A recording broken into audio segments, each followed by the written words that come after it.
Want to avoid coronavirus in the city? First, stop touching stuff. At a time of growing fear around the spread of the COVID-19 coronavirus, it's not hard to tumble into a spiral of catastrophizing.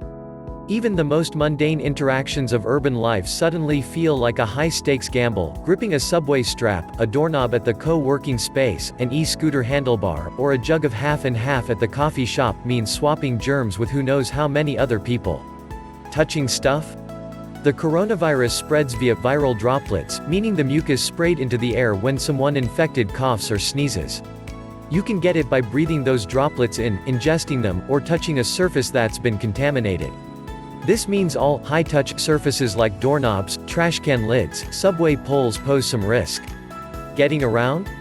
The CDC says that your odds for picking up the virus go up if you are anywhere within a 6-foot radius of an infected person for a prolonged period of time.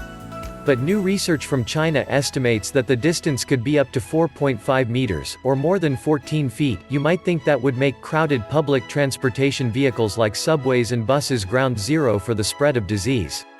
Going to school? Though younger children have been getting the most mild infections from the coronavirus, 300 million schoolchildren around the world have been asked to stay home. Some of them are logging into lessons remotely. The reason to close schools is because children are the big amplifiers, said Blazer. The kids have very mild infections, but then they bring them home, then their parents get them, or worse still their grandparents get them. Work and play.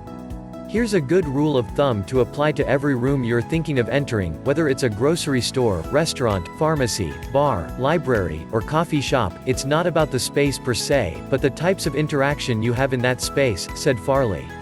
Those interactions start with turning the door handle, a high-touch surface, and end with turning the door handle again. The good news? This might be a novel coronavirus, but the best countermeasures are tried and true.